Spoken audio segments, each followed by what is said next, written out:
Buongiorno e ben ritrovati per un'altra mattinata di grande musica classica qui al Teatro delle Voci. Oggi due grandi protagonisti, al violino il maestro Nicola Fregonese e al pianoforte il maestro Giorgio Sini, che ci presenteranno un repertorio che spazia dalla musica classica alle sonorità più romantiche.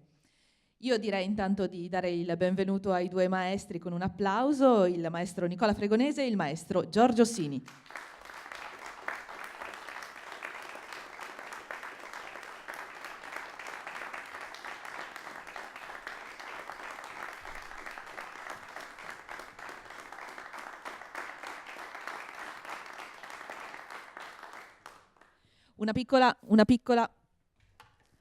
Una piccola annotazione che mi hanno chiesto di fare. Quest'oggi il maestro Sini suonerà un antico pianoforte Bechstein di oltre 100 anni, per cui oltre all'onore di suonare un pianoforte di tanta fama, c'è anche un piccolo onere, perché naturalmente è un pianoforte antico e ha delle dinamiche molto particolari.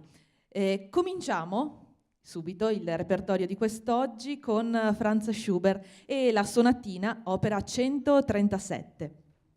Non sappiamo molto delle circostanze che indussero Schubert a comporre nella primavera del 1816 le tre sonate, o come sono conosciute erroneamente sonatine. Al tempo di questi lavori non aveva ancora 20 anni. E dunque emerge da questo brano la spiccata sensibilità, anche l'introspezione schubertiana. Schubert viveva in qualche modo una natura doppia che alla gaiezza viennese associava un sospetto di malinconia nobile e profonda. Nel suo intimo era un poeta, all'esterno un ragazzo di compagnia. Così lo descriveva l'amico Eduard von Braunfeld, che appunto descriveva questa personalità oscillante tra la cordialità più estroversa e l'introversione invece malinconica.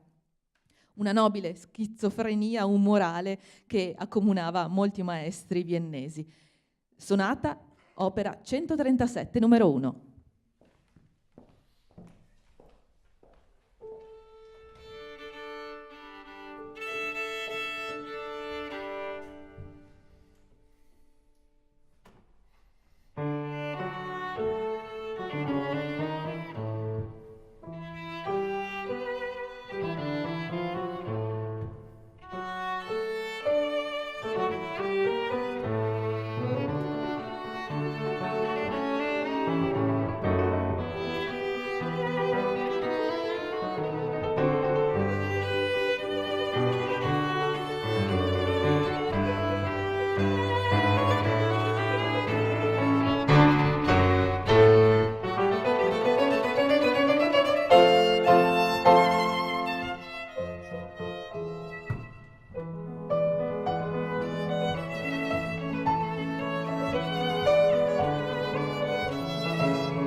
Continuiamo con la romanza numero 2 in Fa maggiore, opera 50 di Ludwig van Beethoven. E anche Beethoven era, come dire, affetto dalla stessa schizofrenia umorale di Schubert, lo conosciamo abbastanza bene.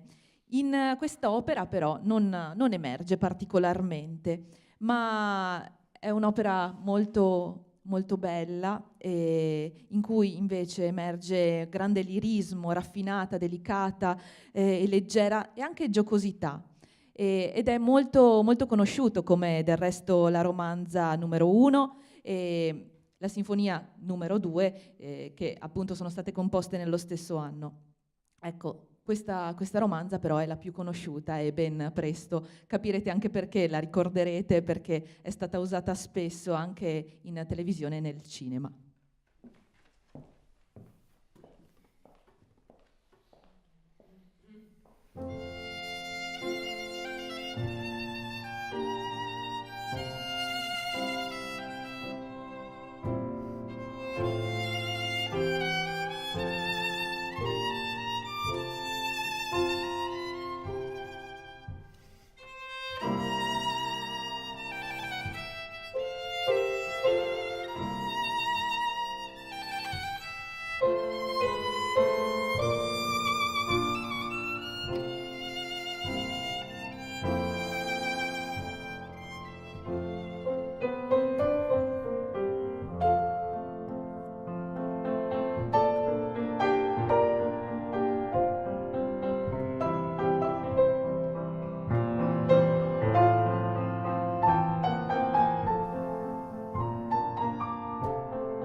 Il programma continua con una piccola variazione rispetto al programma di sala che avete. Infatti continuiamo con l'aria sulla quarta corda di Johann Sebastian Bach. Allora, cosa dire, cosa non dire di questo brano? Sicuramente possiamo dire che è il secondo movimento della suite per orchestra numero 3 e poi sicuramente dobbiamo dire che è uno dei brani di musica classica più noti e più apprezzati, ma non solo appunto della musica barocca, ma proprio di tutta la musica classica.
E direi un altro grande applauso per questi due maestri che ci hanno fatto davvero emozionare. Grazie.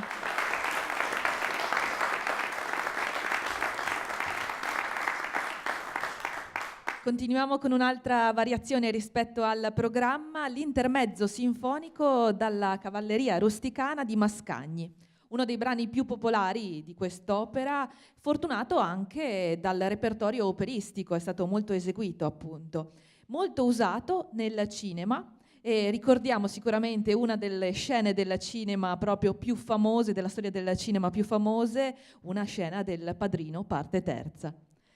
L'intermezzo sinfonico di Mascagni.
Il pezzo che segue è Saluto d'amore, Salut d'amour di Edward Elgar. Fu composto nel 1888, quando era fidanzato con la futura moglie Caroline Alice Roberts, e fu proprio il dono di fidanzamento. A me, come donna, del resto, non può far che emozionare il pensiero di ricevere un brano musicale così bello, così romantico. Ecco, la dedica scritta in francese proprio sul manoscritto a Carisse era proprio il nome dell'amata, Caroline Alice, appunto abbreviato, e fu anche il nome che poi ricevette la figlia 2 anni dopo. Il romanticismo di Salut d'amour.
Torniamo al nostro programma con un brano di un'autrice non molto conosciuta, autrice nata nel 1759, Maria Teresia Paradis.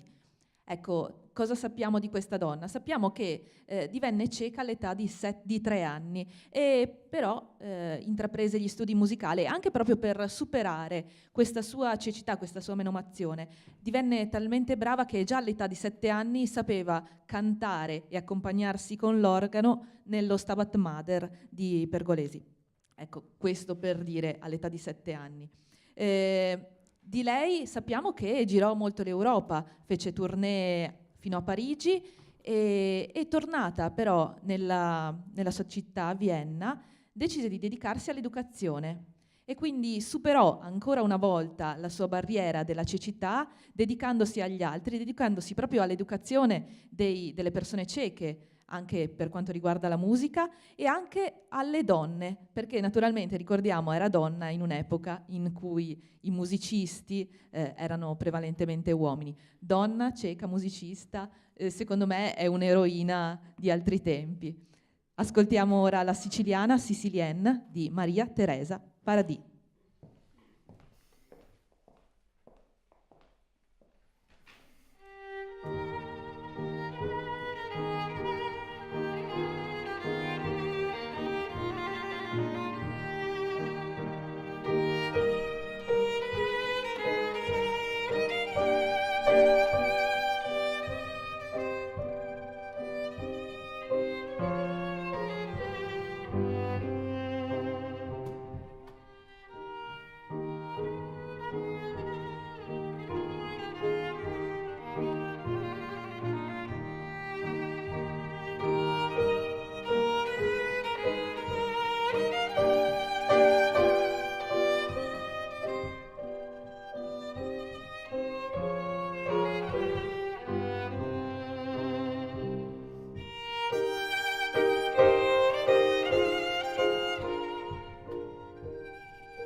E concludiamo questa mattinata in musica con Pablo de Sarasate e la romanza andalusa.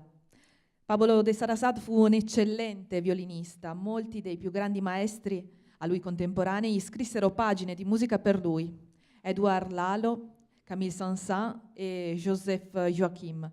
Lo stesso Sarasate scrisse molta musica, prevalentemente per violino, composizioni che dimostrassero la virtuosità della tecnica violinistica, proprio anche della sua, e da cui però allo stesso tempo emergeva la forte radicazione nel folklore spagnolo, un pezzo raffinato dal sapore andaluso, in cui il violino dispiega nitide e raggianti melodie. Romanza andalusa.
i maestri Giorgio Sini e Nicola Fregonese.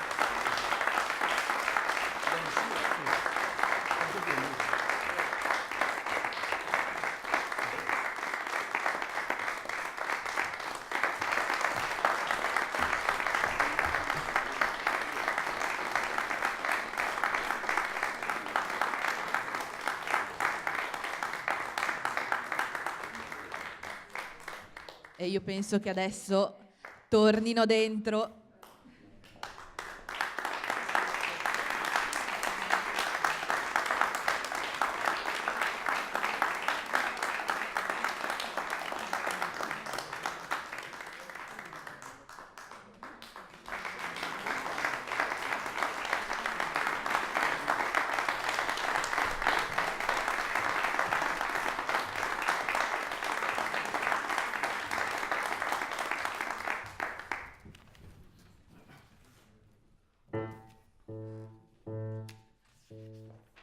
Restiamo in ambito romantico, un brano di Fritz Kreisler, Liebesleid, Pene d'amore.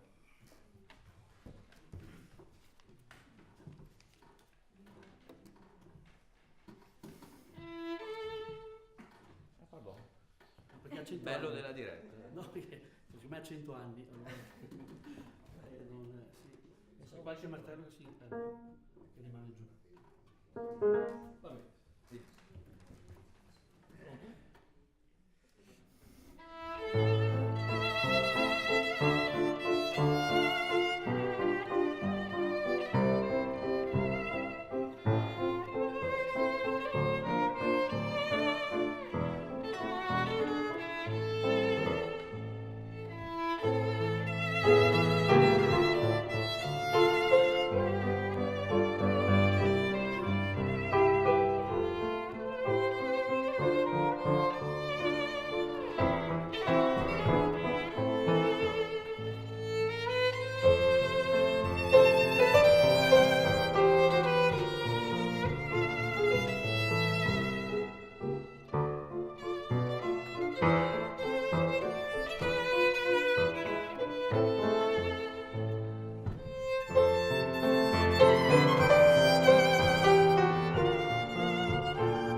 Io ringrazio i maestri Nicola Fregonese e Giorgio Ossini e li invito per l'ultimo applauso sul palco.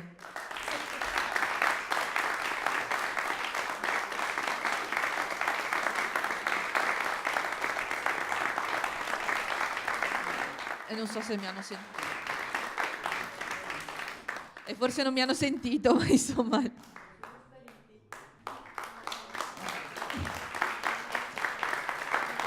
Nicola Fregonese, Giorgio Ossini.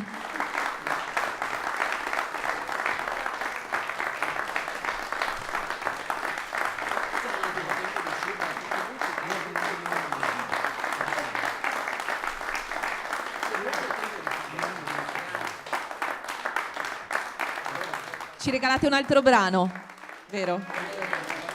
Sì. Il romanzo andaluso. Che facciamo? Facciamo più...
Io vi ringrazio e vi ricordo il prossimo appuntamento domenica 27 novembre con un quartetto d'archi tutto femminile, X Quartet, con un repertorio non solo classico. Ecco, buona domenica e buona continuazione.